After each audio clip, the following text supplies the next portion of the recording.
La iglesia primitiva, la iglesia antigua, la iglesia cristiana en los primeros siglos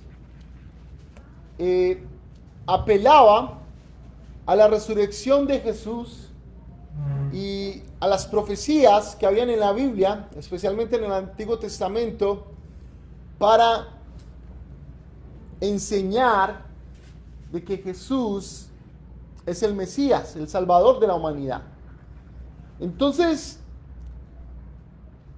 esa iglesia de los primeros siglos, los argumentos que ellos usaban para enseñar a nosotros de que Jesús es el Mesías, de que Jesús es el Salvador de la humanidad, era la resurrección de Cristo y las profecías del Antiguo Testamento. Y hoy vamos a hablar acerca de esas profecías que la Biblia nos enseña acerca de Jesús como el Mesías, como el Salvador de la humanidad. Amén. Y cómo esas profecías demuestran que realmente Jesús es el Salvador del mundo. Y no vamos a enfocarnos en el aspecto de la resurrección de Cristo, pero sí quiero mencionar algo. Y es que, hermanos,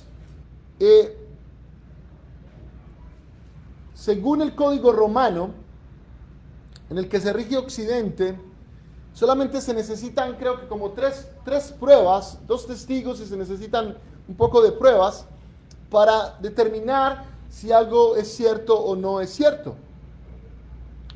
Y hay una multitud, hay un gran número de testimonios, de testigos y de evidencias que demuestran que Jesucristo sí resucitó de entre los muertos. Y voy a mencionar una de ellas. Una de ellas es que luego de que Jesús resucita, Jesús se le apareció a los 12 y a más de 500. Y se le apareció a muchas mujeres y a muchos hombres. Y no fue una histeria colectiva, porque el cuerpo de Cristo lo estaban cuidando soldados romanos y la sepultura tenía un sello del Imperio Romano. Y si ese sello se rompía, los soldados los ejecutaban. Y la piedra fue movida y el sello fue roto y Jesús resucitó. Y los soldados romanos dieron testimonio de la resurrección de Cristo, exponiendo sus propias vidas, aunque ellos no eran creyentes. Y todos aquellos discípulos de Cristo estuvieron dispuestos a morir y murieron. Fueron martirizados por esa verdad. Y es muy difícil que una persona muera por una mentira. Y quizás digamos, una persona muere por una mentira. Una persona se sacrifica su vida por una mentira. Pero más de 500 personas, hermanos. Más de 500 personas que estén dispuestas a morir. Y no una muerte cualquiera, sino que algunos fueron aserrados vivos, partidos a la mitad. Otros fueron tirados en aceite hirviendo. Otros fueron crucificados y torturados de maneras impresionantes, apedreados. Y lo único que tenían que hacer era decir, no, Jesús no resucitó, para salvar sus vidas. Pero ellos murieron diciendo, Jesús resucitó. Y lo vimos resucitado. Y la manera en que Jesús murió en la cruz fue tan impresionante que no había forma de que Jesús hubiese sobrevivido. Y digamos que Jesús sobrevivió a la cruz. Al tercer día, Él no hubiera estado caminando, hermanos. Porque la forma como martirizaron a Jesús, al tercer día, Jesús estuviera convaleciente, no tuviese la habilidad de caminar o de moverse. La Biblia dice que desfiguraron su rostro. Y cuando le vieron, no lo vieron desfigurado. La última imagen que tuvieron de Jesús fue un Jesús desfigurado. Y ya no lo vieron así. Y si Jesús no se hubiese muerto en la cruz, al momento de sepultarlo ya lo hubieran matado. Porque en la manera en que sepultaban a las personas, le ponían unas cosas en la boca y en la nariz, en los ojos, y le ponían unas hierbas, hermanos, que eso, si usted está vivo y tiene heridas, eso, hermanos, arde en la piel y causa un dolor extremo. Y a Jesús lo llenaron de esas hierbas y después le pusieron unas vendas como para momificarlo, y esas vendas le taparon el rostro, le taparon la nariz, la boca para que no respirara porque ya estaba muerto. Y a Jesús lo sepultan, hermanos. Si Jesús hubiese quedado vivo en la cruz, que no, porque Jesús murió en la cruz, pero digamos algún incrédulo diga, él no murió en la cruz, por eso fue que lo vieron resucitado, pues en el momento que lo sepultan, ahí lo hubieran rematado, hermanos.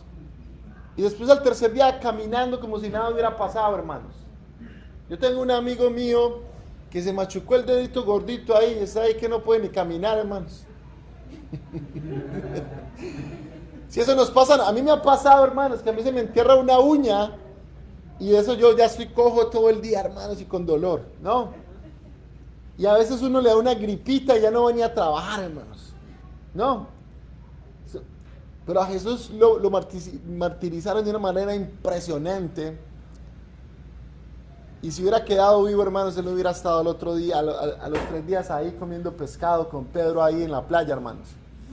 Entonces, Jesús sí resucitó, pero el tema de hoy no es acerca de la resurrección, sino acerca de las profecías que nos menciona la Biblia, de que Jesús es el Mesías de la humanidad. Y quiero empezar leyendo el libro de Lucas, en el capítulo 24, versículo 27, dice la palabra de Dios. Lucas 24, 27 dice: y comenzando desde Moisés y siguiendo por todos los profetas, les declaraba en todas las escrituras lo que de él decían.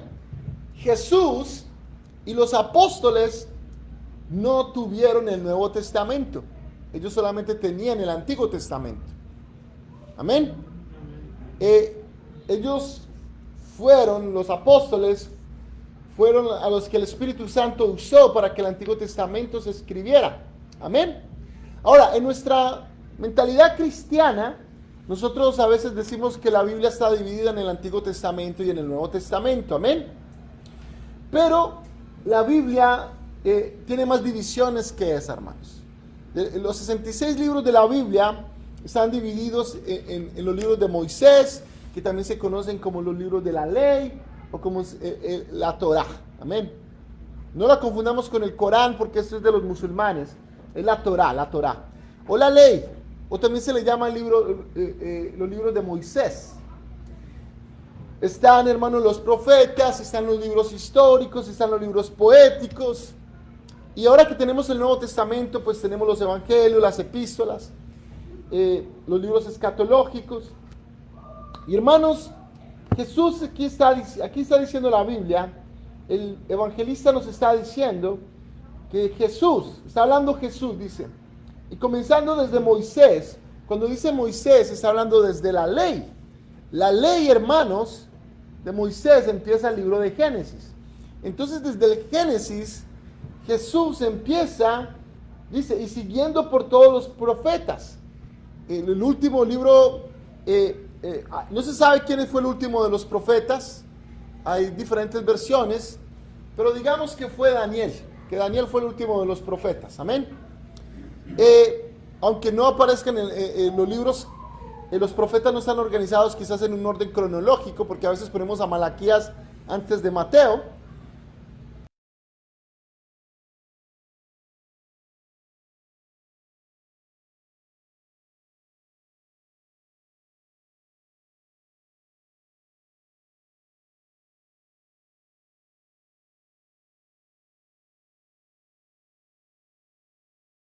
Libros de Moisés y la Biblia termina en los profetas.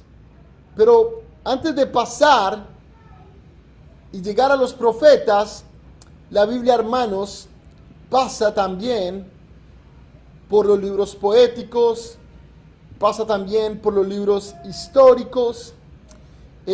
Muchos creen que el último profeta fue Joel, por ejemplo, que fue el último profeta de las Sagradas Escrituras. Aunque en el Antiguo Testamento está Malaquías como el último, porque no está en un orden cronológico propiamente. Y aquí Jesús, hermanos, mientras está hablando desde Génesis hasta el último de los profetas que aparecen en el Antiguo Testamento, Jesús está hablando lo que todo el Antiguo Testamento decía acerca de qué. Acerca de Él. Amén. ¿Qué era lo que el Antiguo Testamento decía acerca de Él? Y el Antiguo Testamento, hermanos, tiene profecías acerca de Jesucristo, de las cosas que iban a acontecer cuando Jesús viniera a la tierra y cómo iba a ser el proceso de la venida de nuestro Señor Jesucristo. Y hermanos,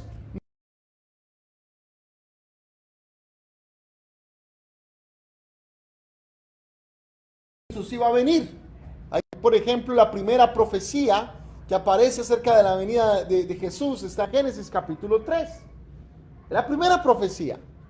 Y luego empezamos a ver profecías y empieza a haber, hermanos, una manifestación progresiva. Dios empieza a mostrar poco a poco quién iba a ser el Mesías, qué era lo que el Mesías venía a hacer y cómo iba a ser su venida. Y la Biblia empieza a profetizar miles de años antes de que Jesús viniera, de que Jesús iba a venir. Y las profecías, hermanos, acerca de Jesús fueron muchas en el Antiguo Testamento. No solamente fueron esas profecías dadas por los profetas como Isaías, que es considerado el evangelista del Antiguo Testamento, que aparentemente fue el que más profetizó acerca de Jesús, sino que también, hermanos, por ejemplo, los salmos, algunos de los salmos son salmos que hablan acerca del rey David, pero al mismo tiempo están hablando acerca de Jesús. Son profecías mesiánicas de Jesús, e inclusive en algunas ocasiones también se refieren a la iglesia de Cristo. Entonces tienen no solamente una doble aplicación, sino una aplicación, hermanos, triple, acerca de David, acerca de Jesús como Mesías, acerca de la iglesia de Cristo. Y no solamente esos salmos que a veces nos narran acerca de la venida de Jesús, sino que también las fiestas, hermanos, que encontramos, por ejemplo, en el libro de Levítico, en los Números, en Deuteronomio, que fueron las fiestas que se establecieron para la iglesia de Cristo. Todas ellas, hermanos, profetizan acerca de que Jesús iba a venir y a qué venía Jesús. Y ese no es el tema de hoy tampoco, porque estudiar esas fiestas, hermanos, es algo que requiere tiempo y profundidad.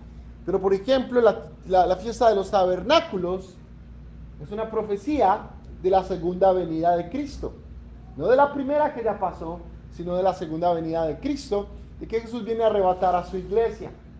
Amén. También, por ejemplo,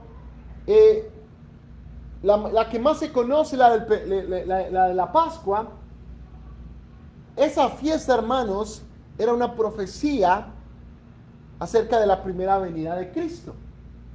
Y hay varias fiestas en el Antiguo Testamento y cada una de ellas, hermanos, hablaba acerca de Jesús. Entonces en la Biblia, hermanos, hay mucho material, hay mucha evidencia de que Jesús iba a venir al mundo, de que Jesús venía a salvarnos, de que Jesús es el Mesías de la humanidad. Y todas esas profecías, hermanos, es casi imposible que se cumplan en una persona. Es casi imposible que se cumplan en una persona. Porque, por ejemplo, muchas de esas profecías hablaban de dónde iba a nacer el Mesías. Es imposible que una persona tenga el control de dónde va a nacer. Uno no controla eso. Eso es algo que tratan de controlar los padres. Y a veces hay circunstancias que decían, hey, quiero que mi hijo nazca en este hospital y después nace en la ambulancia, hermanos. No alcanzan a llegar. Y es algo que controlan los padres, no los hijos. Uno no controla dónde nace. Uno no controla cuándo nace. A veces los padres en esta sociedad moderna tratan de controlar cuándo nace una persona. Por ejemplo, he conocido mujeres que provocan el parto antes porque, por ejemplo, conocí una mujer que provocó el parto como 15 días antes porque no quería perderse unas vacaciones a otro país al que quería ir. Y otra que también lo provocó como 10 días antes para que el nacimiento del bebé no estorbara con la agenda que ella tenía laboral. Y hay personas que a veces hacen eso, pero tampoco es que sea algo tan sencillo provocar cuándo va a nacer una persona. Pero, hermanos, son los padres, no los hijos. Yo no puedo controlar dónde ni cuándo iban a nacer. Tampoco podemos controlar los aspectos sociales, lo que estaba pasando en el mundo en ese tiempo. Yo no podía decidir quién iba a ser el presidente en ese momento. Porque inclusive no puedo votar hasta los 18. Y el voto que a veces ni vale, hermanos, no tiene peso. Y entonces hay cosas que no se pueden controlar. Y la Biblia profetizó de dónde, cuándo, cómo y bajo qué circunstancias iba a nacer Jesús siglos antes de que Jesús naciera. Y la Biblia enseñó el tipo de vida que Jesús iba a vivir y de cómo iba a morir Jesús y la resurrección que Jesús iba a tener. Y todas esas evidencias bíblicas, hermanos, que encontramos en la Biblia, nos dicen 4 cosas. Una, que Dios controla lo que pasa en el universo, lo que pasa en el cosmos, lo que pasa en el mundo. Otra cosa que nos dice las profecías de Jesús, el cumplimiento de las profecías de Jesús, es que Dios es real. De que hay un Dios inteligente que diseñó todas las cosas y que está detrás del escenario humano y tiene control de las cosas. Y que es un Dios real y todopoderoso. Que no es un Dios débil, que no es un Dios que se tiene que someter a nadie.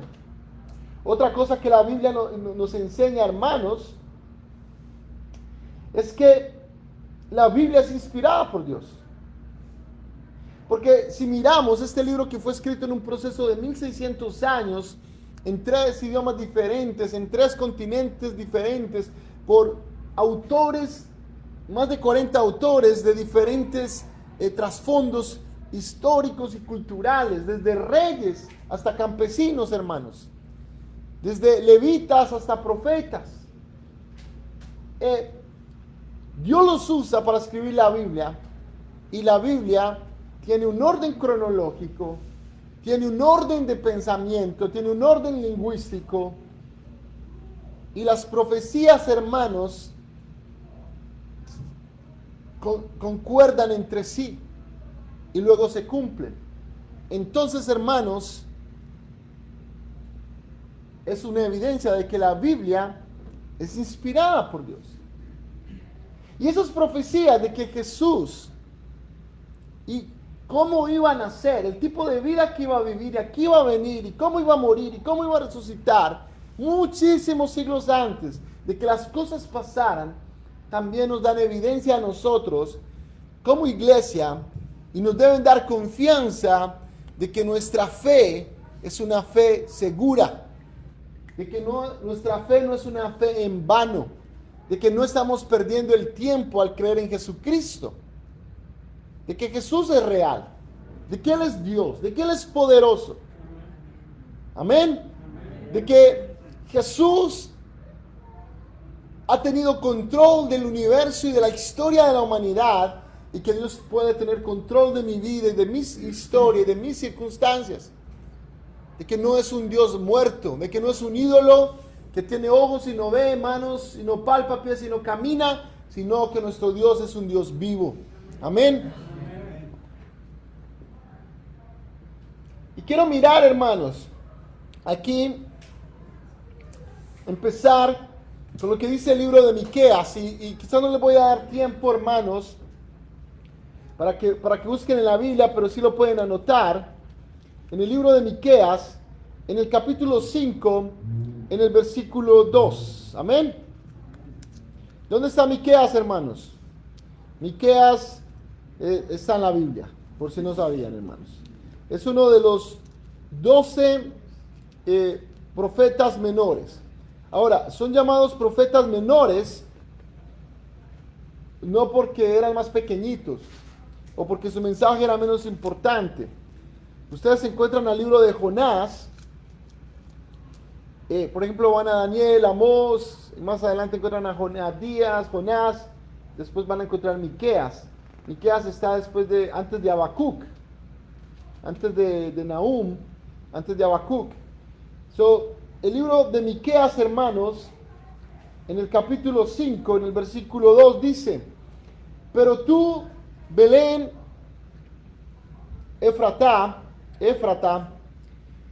pero tú, Belén, Éfrata, no le veo tilde en ninguna parte, entonces es Éfrata, pero tú, Belén, Éfrata, pequeña para estar entre las familias de Judá, de ti me saldrá el que será Señor en Israel, y sus salidas son desde el principio, desde los días de la eternidad.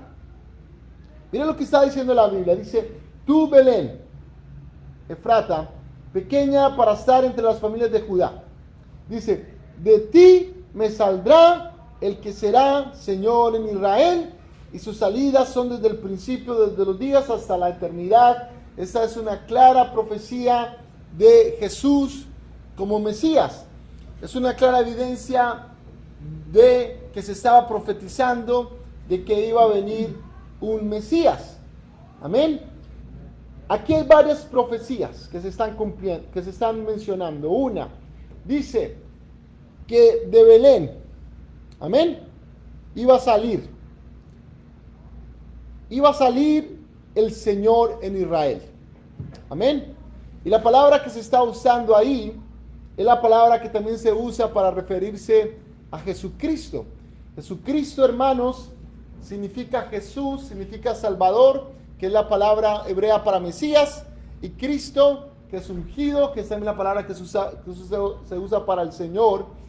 Jesucristo, el Mesías ungido, el Salvador ungido, el Señor. Amén. Y dice, de las familias de Judá. Ahí hay otra profecía y la vamos a mencionar más adelante. Se está hablando de que el Mesías iba a venir de la tribu de Judá y que iban a nacer en Belén. Amén. Que iban a nacer en Belén. Y luego esa profecía se cumple y la podemos encontrar en el libro de Lucas y en el libro de Mateo. Y Mateo, por ejemplo, capítulo 2, versículo 1 dice: cuando Jesús nació en Belén de Judea, en días del rey Herodes, vinieron del oriente a Jerusalén unos magos. Amén. Y es de conocimiento y se acepta, hermanos, históricamente, antropológicamente es aceptado de que Jesús nació en Belén de Judea. Jesús nació en Belén de Judea. Entonces, antes de que naciese Jesús, profetas ya habían profetizado dónde iba a nacer Jesús. Y si eso no es evidencia suficiente para creer que Jesús es el Mesías, es el Salvador de la humanidad, que vino a morir en la cruz por nuestros pecados, derramar su sangre por nosotros, para darnos vida eterna a través de su sacrificio y a través de su resurrección, y que, como dicen las Escrituras, que la salvación no es por obras, sino a través de Jesucristo, a través de la fe en Él, por gracia, no a través de una religión. Si eso no es evidencia suficiente, pues sigamos mirando. La Biblia no solamente menciona el lugar donde Jesús iba a nacer, sino que también menciona cómo iba a ser los tiempos en los que Jesús iba a nacer.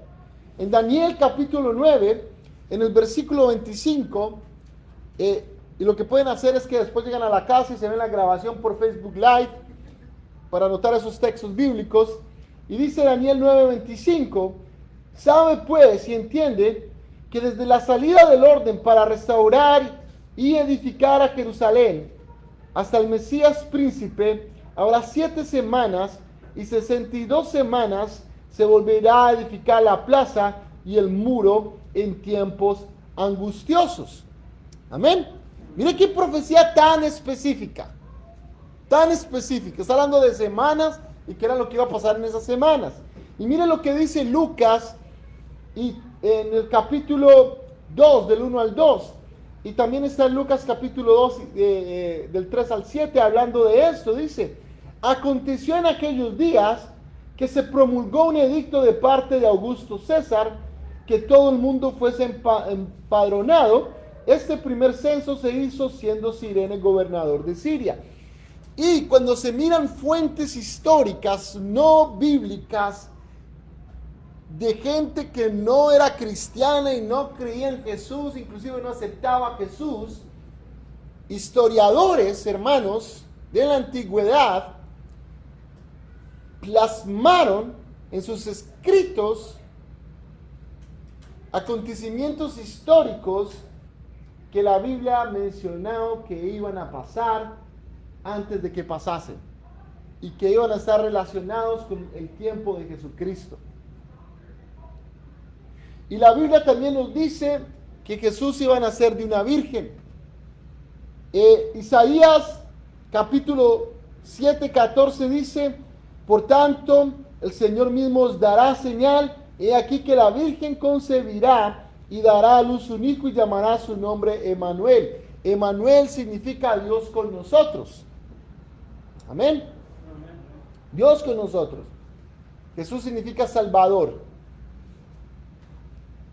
Entonces el nombre de Jesús era el Salvador, el Dios que está con nosotros.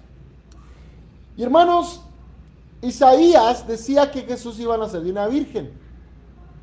Mateo y los evangelios, como Lucas, nos hablan de que, por ejemplo, Mateo 1:18 dice, el nacimiento de Jesucristo fue así, estando desposada María su madre con José, antes que se juntasen. Se refería antes de tener relaciones. Dice, se halló que había concebido del Espíritu Santo. Ya conocemos la historia. La Biblia hablaba de que Jesús iba a ser concebido por una mujer virgen y la Biblia profetizó eso mucho antes de que ocurriese. Otro acontecimiento interesante, como les mencionaba antes, yo no puedo, por ejemplo, decidir que cuando yo naciera tal iba a ser, fulano de tal iba a ser el presidente y tal selección de fútbol iba a ser la campeona del mundo y que estas cosas estas circunstancias iban a ocurrir. Yo no tengo control de eso. Inclusive ahora que ya soy jovencito, mucho menos cuando era un bebecito. Y hermanos, miren lo que dice la Biblia en Jeremías 31:15. Dice, así ha dicho Jehová, voz fue oída en Ramá, llanto y lloro amargo, Raquel que lamenta por sus hijos y no quiso ser consolada acerca de sus hijos porque perecieron. Y cuando uno mira el contexto de esa profecía, está narrando la matanza que iban a sufrir los niños cuando viniera el Mesías. Y esa profecía se cumplió. Dice Mateo 2:16, esta historia está en Mateo, dice, Herodes, cuando se vio burlado por los magos, se enojó mucho y mandó a matar a todos los niños menores de 2 años que había en Belén y en todos sus alrededores, conforme al tiempo que había inquirido de los magos.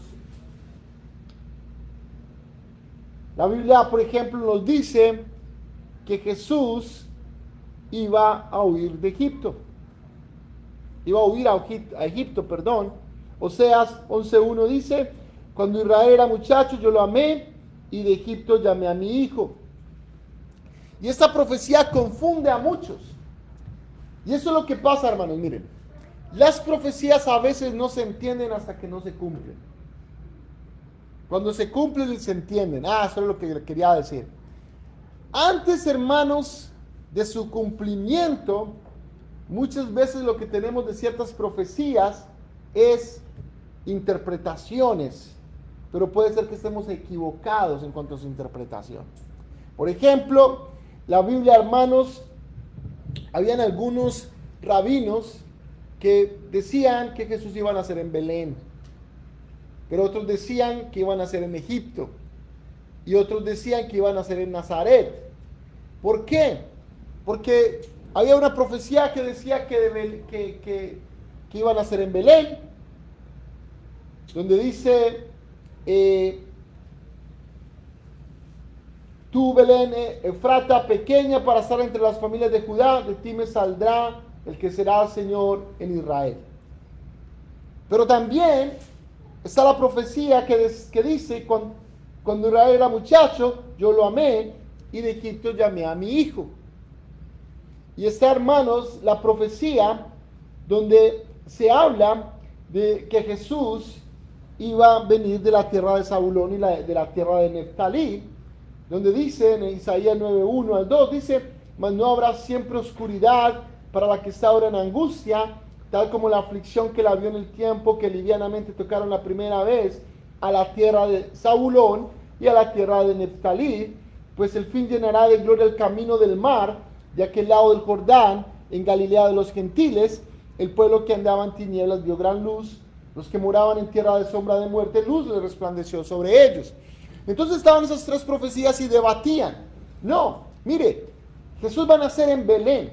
No, Jesús va a nacer en Egipto. No, Jesús va a nacer allá, en la Galilea. Y estaban en ese debate, hermanos. Y ese debate a mí me acuerda, hermanos, muchas veces del debate que se ve dentro de la iglesia cristiana entre arminianos y calvinistas, entre bautistas y pentecostales, que en lo fundamental creemos en lo mismo, somos hermanos en Cristo, pero a veces debaten en cosas que son triviales o cosas que son importantes, pero las interpretaciones que tenemos a veces no sabemos cuál es la correcta. Por ejemplo, hay algunas cosas en la Biblia. Por ejemplo, ¿quiénes eran los hijos de Dios? Que habla la Biblia que se juntaron con mujeres y tuvieron gigantes. ¿Quiénes eran esos hijos de Dios? Algunos dicen que eran ángeles, otros dicen que eran los hijos de Lot, la descendencia de Lot. Y hay un debate en la iglesia por eso. Cuando uno mira en la Biblia, hermanos, a mí personalmente, yo me voy 50 y 50, hermanos. Porque hay cosas que uno dice, uy, parece que fueron los ángeles. Pero no por eso y aquello y lo otro, pero parece que fueron los descendientes de Lot, pero no por aquello y eso y lo otro. Y es de difícil interpretación. Amén. Yo no sé quién eran los hijos de Dios, hermanos, a lo que se está refiriendo la Biblia, pero creo lo que la Biblia me dice. La Biblia dice que Jesús va a regresar. Algunos dicen va a venir antes de la gran tribulación, otros durante la gran tribulación, otros después de la gran tribulación. ¿Quieren saber cuándo va a venir el Señor, hermanos? Como ladrón en la noche, hermanos. Cuando menos lo esperemos, va a venir. No sé si va a venir antes de la gran tribulación, durante la gran tribulación o antes de la gran tribulación o después. Cuando yo estudio la Biblia y miro, me da una idea a mí de cuándo va a venir, y no quiero mencionar eso ahora, pero no importa si un hermano cree que es antes, y otro hermano cree que es durante, y otro hermano cree que es después de la gran tribulación. Lo importante es que creamos que Jesús va a volver. Eso es lo importante.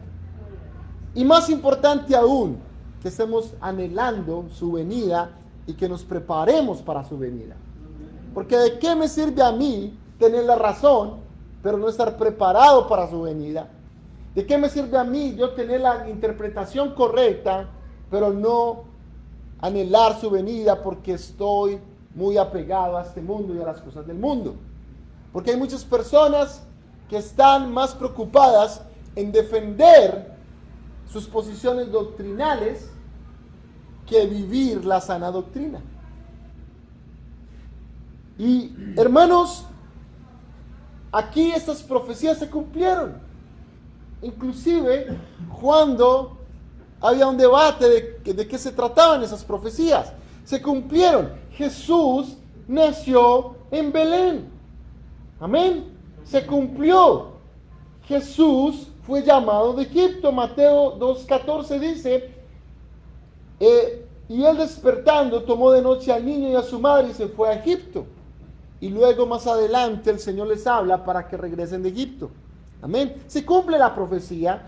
Y hermanos, miren qué impresionante. De las profecías que a mí más me impresiona es la profecía de Isaías, que dice, pueblo asentado en tinieblas vio gran luz. Los que moraban en sombra de muerte, luz resplandeció sobre ellos. Muchos interpretaban esta profecía cuando venga el Mesías y profetizaban que él iba a venir como un tipo de líder político, como militar, como el rey David. Eso es lo que pensaban ellos, no que venía como un cordero a morir por los pecados de la humanidad. Y ellos pensaban que cuando Jesús iba a venir, iba a ser algo así que todo el mundo se iba a dar cuenta, hermanos. Jesús vino, el Mesías vino. Porque aquí dice, el pueblo que andaba en tinieblas vio gran luz. Los que moraban en tierra en sombra de muerte, luz le resplandeció sobre ellos. Amén.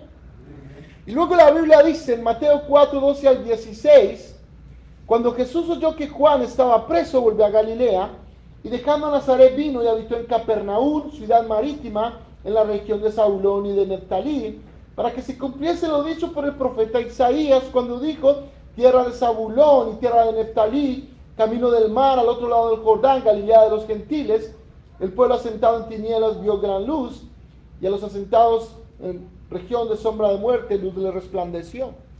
Se cumplió la profecía. La luz resplandeció. ¿Y sabes cuántos creyeron en Jesús, hermanos, después de que se cumplió esa profecía? ¿Cuántos siguieron a Jesús de las cientos de miles de personas que habitaban en ese lugar? 4. 4 personas. Ojalá que eso no sea un reflejo de la venida de Cristo, del arrebatamiento, que ya vino y no nos hemos ni dado cuenta. Uy, esos hermanos que no han vuelto a la iglesia, ¿qué les habrá pasado? Y están allá celebrando las bodas del Cordero, y nosotros aquí todavía, hermanos. Y para no alargarme, hermanos, la Biblia profetiza cómo iba a ser el ministerio de Jesús, que Jesús iba a tener un ministerio profético, un ministerio sacerdotal, que iba a ser rechazado por los judíos, por su propia nación. Por ejemplo, Isaías 53:3 dice, despreciado y desechado entre los hombres, varón de dolores, experimentado en quebranto, y como que escondimos de él el rostro, fue menospreciado y no lo estimamos. Y miren qué impresionante, todos los judíos interpretaban la profecía de que cuando el Mesías iba a venir, el pueblo iba a celebrar la venida del Mesías y lo iban a reconocer como el Mesías y lo iban a poner como rey sobre Israel. Pero habían profecías que decían lo contrario, que a Jesús lo iban a menospreciar y no lo iban a aceptar. Y se cumplieron las dos. Se cumplieron las dos. Y hermanos, recuerden, Jesús va a volver, y hay profecías acerca de su segunda venida. Jesús va a volver, pero ya no viene, como lo menciono una y otra vez en la iglesia. Jesús no va a volver como un cordero a morir. Ya la figura que la Biblia usa es que Él va a venir como un león. Y un león, hermanos, ¿cuándo ustedes han visto que la gente diga voy a ir a comer león? No, voy a irme para que el león no me coma. El león, hermanos, quizás hay animales que quizás matan más humanos que los mismos leones. Creo que los que más matan creo que son los perros, según las estadísticas. Pero nadie le tiene miedo a los perros. O sea, hay gente que le tiene miedo a los perros, pero no es un miedo común y general en la humanidad de que todo el mundo le tiene miedo a los perros. Pero el temor a los leones, hermanos, La gente a veces le tiene más miedo a un león que a un elefante. Y un elefante más grande. Y un elefante, hermanos, lo apacharra a uno en un segundo. Lo agarra con la trompa y lo volea a uno para arriba, no importa si está uno pasado de kilos. Pero un león, hermanos, ¿quién se atreve a tocar un león, hermanos? Uy, mi mano, bye bye mano, se me comió la mano. El león es algo, hermanos, que en la Biblia se muestra. La Biblia dice que el león va por su presa y que nada lo hace retroceder. Y que el león no teme. Y hermanos, la Biblia dice que Satanás inclusive imita a Dios como león, porque él dice que anda como león rugiente. No dice que es un león, sino que anda como un león, imitando a Dios. Y la Biblia dice que Jesús va a volver, ya no como un corderito a morir por nuestros pecados, sino que dice la Biblia que viene a devorar a sus adversarios. Y las profecías en la Biblia se cumplen y son reales. Por ejemplo, Noé fue pregonero de justicia y profetizó que iba a haber un diluvio. Y el mundo se burló de él. Y el mundo vituperió a Noé. Noé se subió al arca, Dios cerró la puerta, los que entraron con él, hermanos, no podían salir, y los que estaban afuera ya no podían entrar, y vino el diluvio, y se dieron cuenta, ese loco de Noé tenía la razón. Y la Biblia dice que el evangelio, que la cruz de Cristo es locura, ¿para quién? Para los que se pierden. Todos los que se burlen de la fe en Cristo Jesús. Todos los que se burlan de las profecías de la Biblia dice que se van a perder para siempre en el lago de fuego. Que tienen un lugar en el infierno. Es lo que la Biblia enseña. Y entonces, hermanos, el hecho de que estas profecías se cumplan, se hayan cumplido en Jesucristo, al mundo le debe causar temor para que crean en Jesucristo. Y a nosotros nos deben dar confianza, nos deben dar seguridad de que nuestro Dios no nos va a fallar, no nos va a defraudar, de que en Él no cabe la mentira, de que en Él no cabe el engaño, de que lo que Él ha dicho que ha de pasar, ha de cumplirse. Y de que Él tiene un lugar para nosotros en los cielos. Hermanos, voy a dar una lista de profecías del Antiguo Testamento. Por ejemplo, habla de cómo iba a ser rechazado por los judíos, de cómo iba a ser el carácter de Jesús, de cómo iban a tener esa entrada triunfal en Jerusalén. Dice: alégrate mucho, hija de Sión, da voces de júbilo, hija de Jerusalén, y aquí tu rey vendrá a ti, justo y salvador, humilde y cabalgando sobre un asno, sobre un pollino, hijo de asna. Y cuando Jesús entró, hermanos, ¿qué fue lo que pasó? Dice: tomaron ramas de palmera y salieron a recibirle y clamaban: Hosana, bendito el que viene en el nombre del Señor, el Rey de Israel. Y halló Jesús un asnillo y montó sobre él, como está escrito. Y miren que se cumplieron las dos profecías. Se cumplió la profecía donde lo reciben como un rey, pero esa multitud al mismo tiempo, poco tiempo después, estaban gritando: crucifícale, crucifícale, crucifícale. Las profecías decían que iba a ser recibido como rey, pero que iba a ser menospreciado. Y cuando uno miraba esas profecías, uno dice: no entiendo, la Biblia se contradice. No, no se contradijo, se cumplió la Biblia. Jesús vino, fue recibido como rey, pero también lo crucificaron y lo menospreciaron. Y como dice la Biblia, los suyos vino, los suyos no le recibieron. A los que creen en su nombre, les dio potestad de ser hechos hijos e hijas de Dios. Amén. Dice la Biblia en el Salmo 41:9, hablaba de que Jesús iba a ser traicionado. Dice: aún el hombre de mi paz, en quien yo confiaba, el que de mi pan comió, alzó contra mí el calcañar. Que Judas lo iba a traicionar. Pero Zacarías es más específico aún. Y dice: y le dije: si os parece bien, dadme mi salario, y si no, dejadlo. Y pesaron por mi salario 30 piezas de plata. ¿Qué fue lo que le dieron a Judas? Siglos después, los mismos sacerdotes levitas que no querían ninguna evidencia de que Jesús era el Mesías, ellos, sus enemigos, hicieron que cumplieron la profecía, porque dice, los principales sacerdotes, tomando las piezas de plata, dijeron, no es lícito echarlas en el tesoro de las ofrendas, porque es precio de sangre, y después de consultar, compraron con ellas el campo del alfarero, para sepultura de los extranjeros. Si ven, la profecía decía que la cantidad exacta de dinero con que Jesús iba a ser traicionado. Y los levitas no querían que la gente dijera que Jesús era el Mesías. Y no querían que ellos dijeran que ellos se había cumplido una profecía en ellos de Jesús como Mesías. Y más sin embargo lo hicieron sin pensarlo, conociendo ellos las Escrituras. Porque hermanos, Dios no puede ser burlado. La Biblia habla, hermanos, de que Jesús iba a ser crucificado, de que testigos falsos lo acusarían, de que iba a permanecer en silencio cuando lo acusaran, de que iba a ser golpeado, escupido. Por ejemplo, Isaías 56 dice, di mi cuerpo a los heridores y mis mejillas a los que me mesaban la barba, no escondí mi rostro de injurias y disputos. Eso es Isaías, antes de que Jesús viniera al mundo.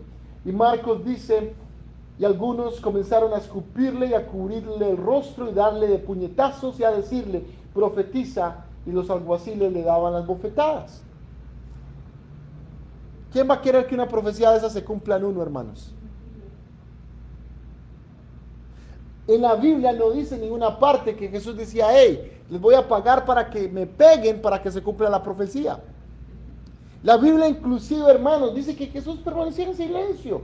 Dice, hay una profecía, dice, angustiado él y afligido no abrió su boca, como cordero fue llevado al matadero y como oveja delante de sus trasquiladores, enmudeció y no abrió su boca. Isaías, antes de que Jesús naciera en el pesebre. Y luego en Mateo dice, Mateo 26, 62 al 63 dice, y levantándose el sumo sacerdote le dijo, ¿no respondes nada? ¿Que testifican esto contra ti? Mas Jesús callaba. Entonces el sumo sacerdote le dijo, te conjuro por el Dios viviente que nos digas si eres el Cristo, el Hijo de Dios. Y Jesús no se defendió, Jesús se quedó callado, sin provocar a nadie. Y dice la Biblia que lo golpearon de esa manera, que le escupieron esputos y que le daban puñetazos. Jesús en ninguna parte, para aquellos que digan, no es que Jesús manipuló las cosas para que se cumplieran las profecías, no. Jesús en ningún momento, hermanos, dijo, hey, necesito que me golpeen para que se cumplan las profecías. No. Y hermanos, Jesús, la profecía que quizás no vemos con nuestros ojos, dice en Isaías 53, 4, 5, y quiero cerrar con esa profecía, porque son muchas, hermanos, y no tenemos tiempo para todas ellas, pero en Isaías 53, 4 a 5, que es quizás la esencia de todas las profecías, dice, ciertamente llevó en nuestras enfermedades y sufrió nuestros dolores, y nosotros le tuvimos por azotado, por herido de Dios y abatido, mas él herido fue por nuestras rebeliones, molido por nuestros pecados, el castigo de nuestra paz fue sobre él, y por sus llagas fuimos nosotros curados.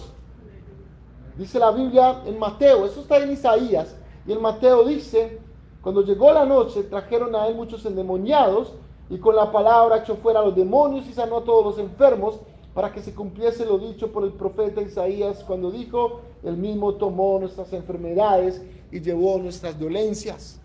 Jesús, hermanos, es un Dios que sigue haciendo que esa profecía se cumpla. Él sigue trayendo libertad sobre el que está cautivo, el que está atado al pecado, a las adicciones. Sigue trayendo libertad a los hogares, a los matrimonios. Sigue trayendo libertad financiera a los que están en deudas, a los que han sido malos administradores del dinero y han tomado malas decisiones o han estado bajo circunstancias económicas toda su vida. El Señor Jesús los ha libertado, hermanos. A los que han estado poseídos y endemoniados, el Señor les ha traído libertad. El Señor ha traído sanidad sobre la enfermedad, hermanos. El Señor sigue cumpliendo su profecía en medio de su pueblo. Y los que estamos en este lugar podemos dar testimonio de las cosas maravillosas que Jesús ha hecho en nosotros. Y podemos confiar, hermanos, de que Él ha de volver, ha de regresar, y de que Él tiene una morada preparada por nosotros en la eternidad, y que hemos sido salvos y lavados y redimidos por Él.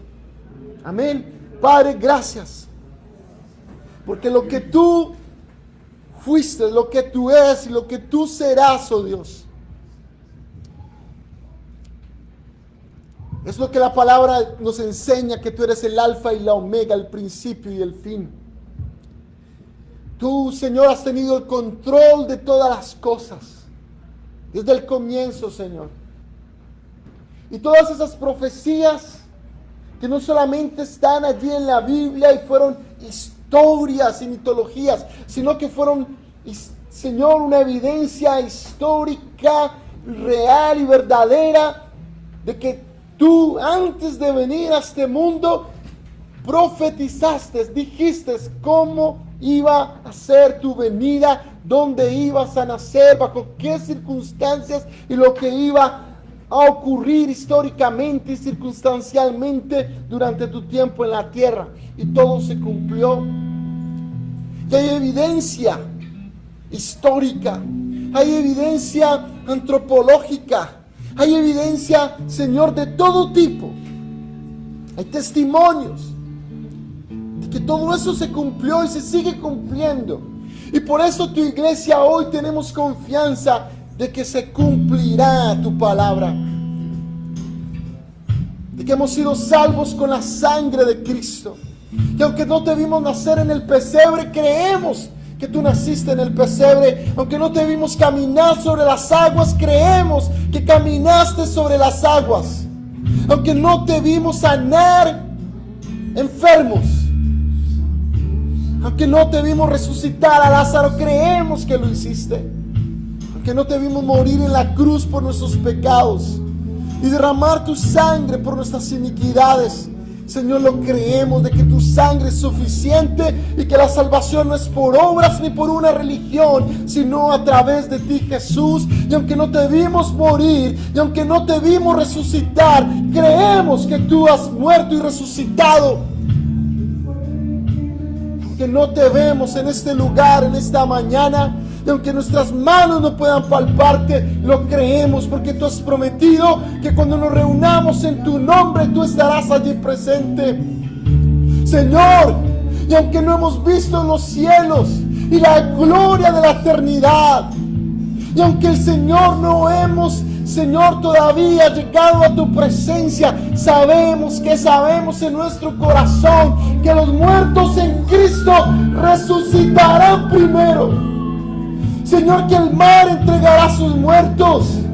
Señor, y que debemos de llegar a tu presencia y nos hemos de sentar a tu mesa, Dios, y disfrutar de tu gloria por la eternidad, oh Dios. Y hay certeza y confianza en nuestro corazón de que tú, oh Dios, eres real, de que tú, Dios, eres verdadero y que en ti no hay mentira ni engaño.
Dios, porque tú eres bueno, por tu misericordia, Dios. Sea la gloria y la honra, Dios, por los siglos de los siglos.